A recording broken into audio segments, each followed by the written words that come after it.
1959. 9 hikers entered the Ural Mountains. None returned alive. In late January 1959, 9 young hikers from the Ural Polytechnic Institute set out on what should have been a demanding yet achievable winter expedition. At their head was Igor Dyatlov, a meticulous engineering student and experienced outdoorsman. With him were 8 companions, each strong, resilient, and bound by the shared spirit of adventure that had carried them across lesser peaks before. They were students, athletes, engineers in training, people accustomed to hardship, disciplined by Soviet life, and eager to test themselves against the extremes of the northern wilderness. Their destination was Ototen, a remote mountain whose name in the Ansi language meant, "Don't go there." To reach it, they would ski across vast stretches of snow-choked forest, frozen rivers, and ridges swept bare by Arctic winds. Heavy packs bent their backs, stuffed with tents, cameras, journals, and carefully measured rations of bread, porridge, and dried meat. Their skis carved the first lines across plains of silence, where the snow creaked beneath each step, and the horizon seemed endless. They joked as they went, documenting the trip in photographs and diaries. The group sang folk songs around small fires, laughed at each other's clumsy missteps, and wrote mock newspaper articles describing their journey with humor. In these pages, they appeared as ordinary students on an extraordinary holiday, braving a wilderness that would become infamous because of them. On January 28th, one member, Yuri Yudin, turned back due to illness, a decision that saved his life. The remaining 9 pressed forward, unaware that they were walking toward legend. Their skis traced a path into the Ural Mountains, where the wind howled across open slopes and temperatures plunged below freezing.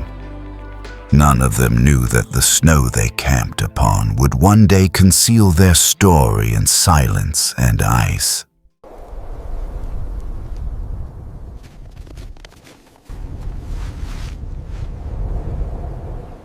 The remaining 9 hikers pushed deeper into the northern Urals, their skis cutting deliberate lines across a wilderness that seemed endless. Each day grew colder, the snow heavier, the wind sharper. They followed the Lozva River into valleys rimmed with pine, then turned toward the barren ridges where the mountains swallowed trees and left only ice and stone. The locals, the Mansi people, called one of these peaks Kholat Syakhl, Mountain of the Dead. To the students, it was just another waypoint on their map, a name they repeated with amusement, never guessing it would become inseparable from their fate.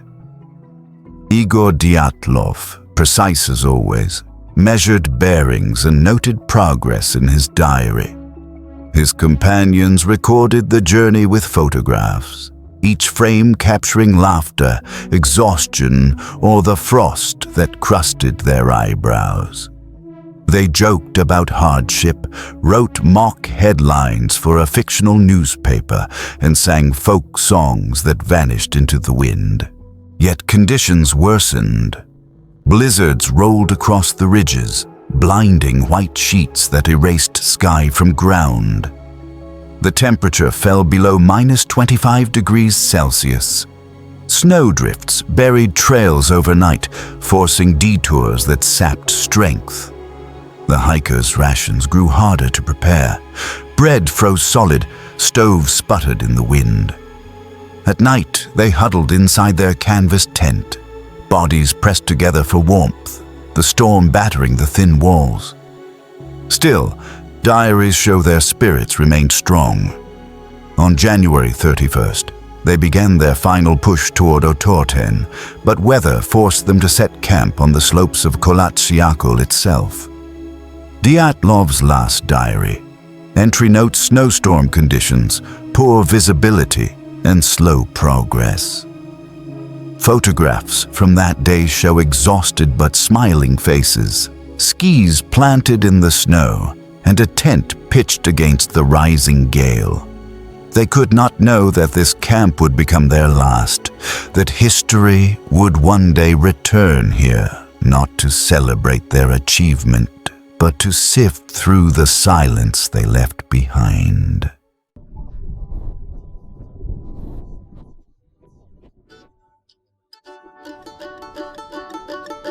On the evening of February 1st, 1959, the hikers made a decision that puzzled investigators for decades.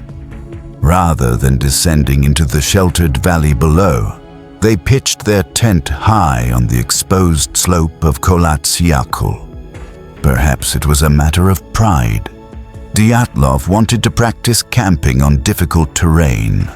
Or perhaps visibility was too poor to risk navigating downhill in the storm. Whatever the reason, their canvas shelter rose against a landscape stripped bare by wind, anchored with skis and weighted by snow. Inside, the tent was crowded but alive with the rhythm of 9 young people enduring hardship together. Diaries recovered later spoke of laughter, songs, and the sharing of bread and stewed meat.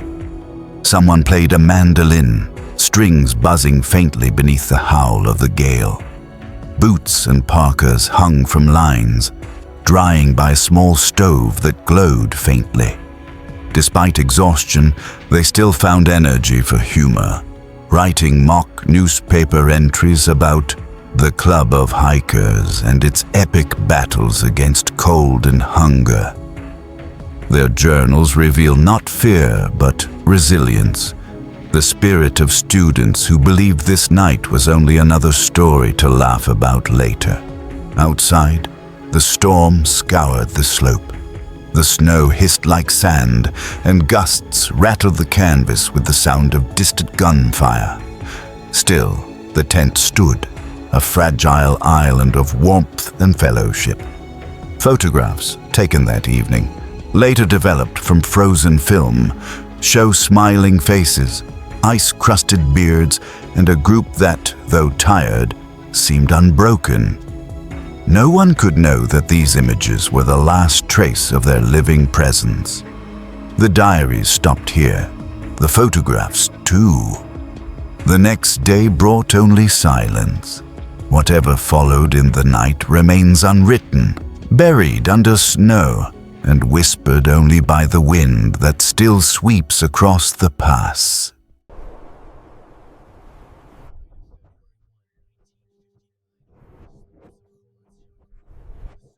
When searchers found the camp weeks later, the tent shocked them. It had been slashed open from the inside, canvas flaps hanging stiff with frost. Footprints, bare, socked, and booted, led away into the dark. To this day, no one can fully explain what forced 9 experienced hikers to abandon shelter in the middle of a Siberian night, leaving behind warm clothes, food, and equipment. Theories imagine a sudden terror. Perhaps the stove malfunctioned, filling the air with smoke, convincing the group the tent was burning. Or maybe shifting snow pressed against the walls, mistaken for the beginning of an avalanche. Some suggest a noise, low, inhuman, carried by the wind, that roused primal fear.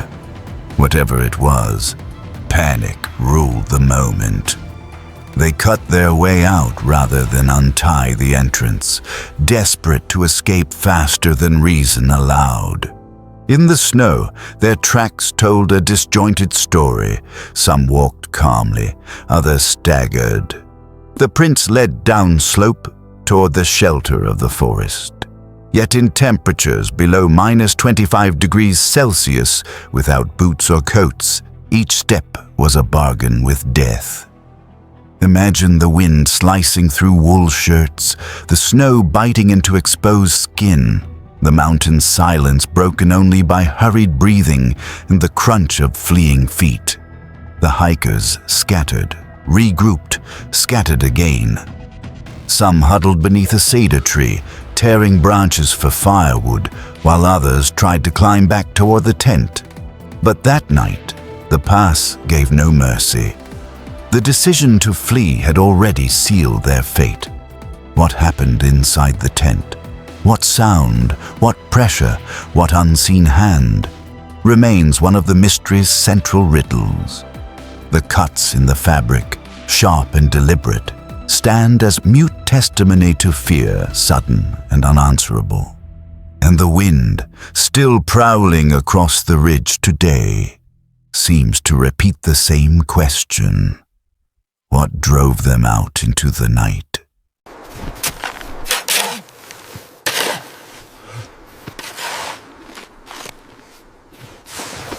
Weeks later, search parties finally uncovered the first grim signs. Beneath a cedar tree at the forest's edge lay the remains of two hikers, stripped down to underwear, their feet bare, their bodies frozen in positions suggesting they had fought against the cold until the very end. Branches above were broken, as if they had tried to climb in desperation, perhaps to glimpse the camp or gather firewood. Nearby, rescuers found the remains of a small fire, its charred embers still preserved under snow. The men had tried to survive, tearing clothes from the dead to warm the living. A few hundred meters away lay three more bodies, positioned as if crawling back toward the tent. Igor Dyatlov himself was among them, his fists clenched with determination, his face turned uphill. Hypothermia had claimed them before they could reach safety, but the forest held even darker revelations. Months later, as the snow melted, 4 more bodies were discovered in a ravine. These hikers bore injuries too severe to explain by cold alone. Fractured skulls, shattered ribs, internal damage that investigators compared to the force of a car crash. One woman's tongue was missing, cut or torn away under circumstances no one could clarify. And yet, strangely, their skin showed little external trauma, as if the violence had struck from within. Adding to the mystery, traces of radiation were found on some of their clothing, a detail that ignited speculation of military experiments or exposure to unknown forces. The investigators were left with contradictions. Some deaths explained by hypothermia, others by injuries beyond reason, all woven together in silence. The Dyatlov Pass now held not 9 hikers, but 9 riddles, each body an unfinished sentence, each discovery deepening the cold enigma that still grips the world's imagination.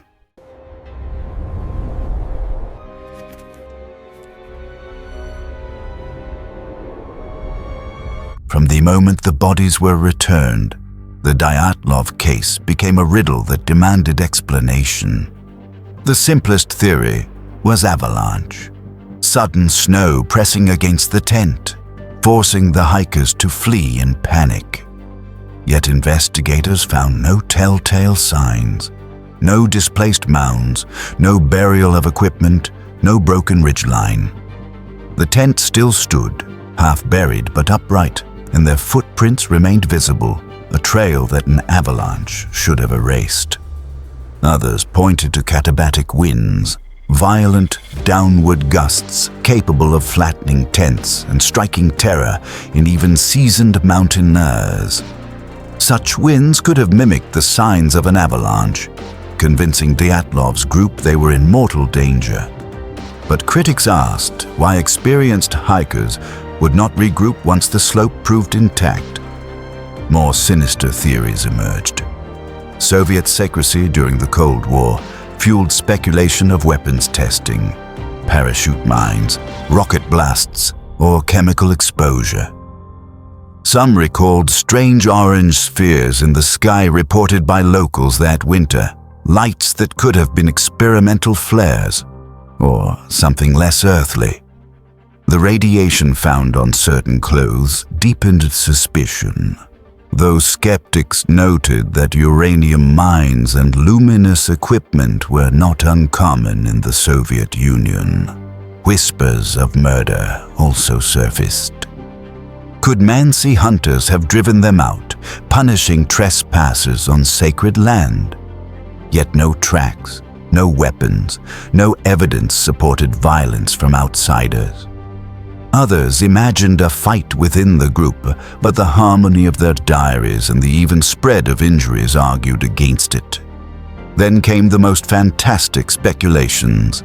UFO encounters, secret portals, infrasound waves triggering panic, even supernatural curses tied to the Mountain of the Dead. Each theory seemed to explain one fragment, but failed to account for the whole. What remains is a puzzle box with missing pieces. 9 hikers fled into the snow, some succumbing to cold, others suffering wounds beyond comprehension. The explanations swirl like the Ural winds, each possible, none complete.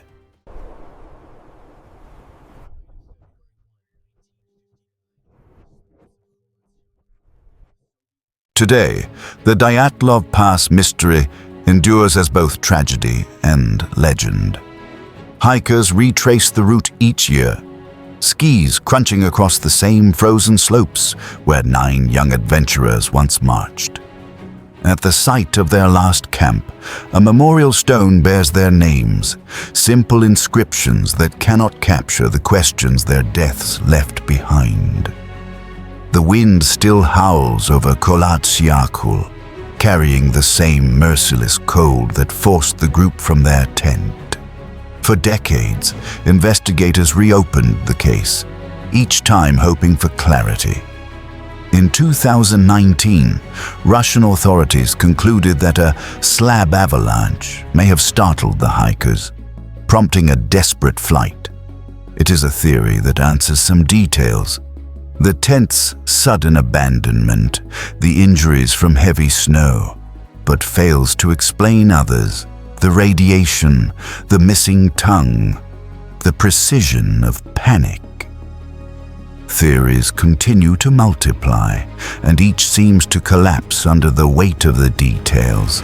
For the families, explanations offer little comfort. Parents received coffins sealed by frost, told only that their children had died of compelling natural forces. Diaries and photographs recovered from the snow became their true memorial. Snapshots of laughter, songs, and the courage of youth against winter's cruelty. In those images, they remain alive, smiling in wool caps, skis raised proudly, eyes lit with determination. The Dyatlov Pass is no longer just geography. It is a synonym for the unknowable. Writers, scientists, and conspiracy theorists all stake claims, but the mountain answers with silence. To stand there today, amid snow that stretches to the horizon, is to feel the weight of that silence. The footprints are gone, the canvas has rotted, but the question endures. What terror drove 9 souls into the night? Perhaps the mystery itself is the final legacy, that in the heart of the Ural wilderness, some truths remain forever buried beneath the snow.